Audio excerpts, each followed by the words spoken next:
Thank you, Tim. Thank you for spearheading this effort.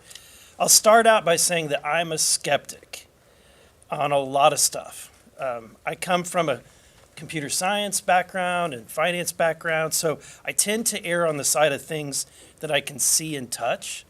And I don't give into conspiracies. But too often the federal government works outside of the public eye, and in conspiracies and rumors tend to flourish in places where the federal government is silent or not transparent.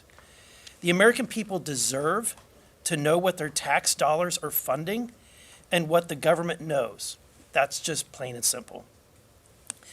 The other thing I think is important is that our servicemen and women who are risking their lives for this country and are encountering these devices, we owe it to them to find out what is in the air that might potentially harm their lives. What's disturbing is when you hear about the accounts of 14 near misses in air.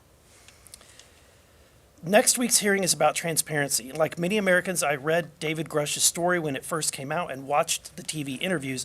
I was struck by the sheer amount of detail, so I was able to contact him and hear directly from him in a lengthy phone call interview. And after speaking with him, I was convinced that the American people deserve to hear from him directly. That's why I asked Chairman Comer to hold this hearing, and I'm grateful that the chairman has decided to hold a hearing so that we can ask questions and get the answers that the American people deserve. It is time for transparency, and I'll say one more thing. It's the responsibility of members on oversight to do. This is our job. This is exactly what our responsibility is.